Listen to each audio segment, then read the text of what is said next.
Hey y'all, Josh Bramer here with Old Fashioned Lumber again. If you're watching this video, I appreciate it. You should probably get back to work though. No, I'm just kidding. But I just kind of wanted to tell you, people keep telling me, get in front of a camera, tell your story. I haven't had an opportunity until now to do so. But kind of a little bit about Old Fashioned Lumber and how we got our start. So I'm originally from Wisconsin, from the Midwest. Born and raised.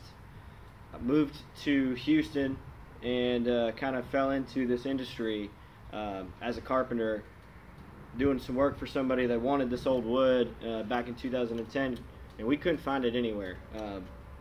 So I got to thinking, man, I know where this stuff is. And I grew up around barns. I grew up playing in haylofts, and my grandfather was a farmer, his daddy was a farmer, and it's just kind of a generational thing, just being around these barns. As a matter of fact, I have this little piece here to tell you about.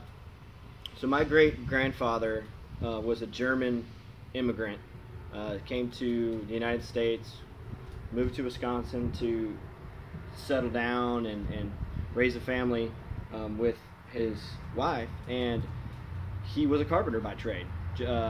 It kind of runs in our blood, and he actually built a lot of these old barns, and I was told that growing up, but it never really struck a chord with me until I got into this and started taking these barns down, and I started asking more questions, like, did he really do that?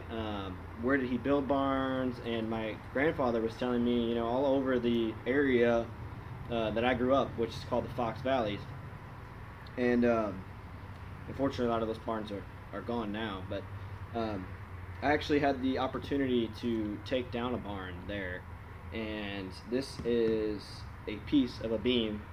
One of the last steps in taking down the barn is taking down the structure of the barn, and when we fell this structure, and I got to unpeg this joint, so there was a wooden peg. This is your mortise and tenon.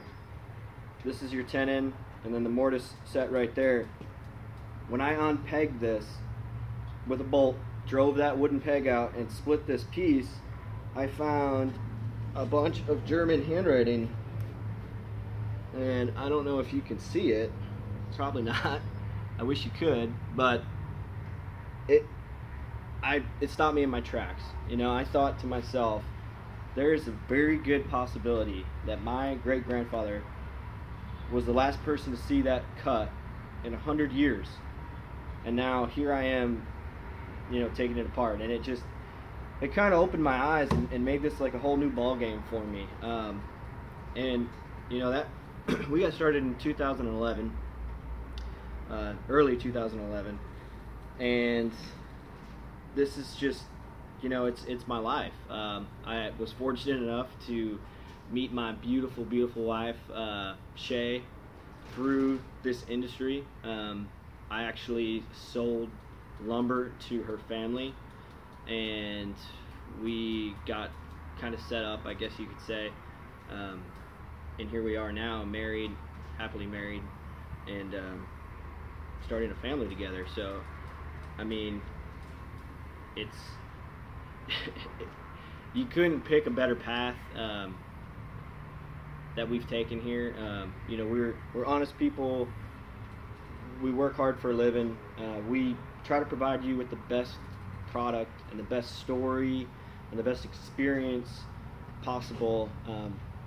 I hope that sets us apart from some other people out there, but really at the end of the day, it doesn't matter, because I'm doing what I love, and as long as I can do this, I'm going to keep doing it.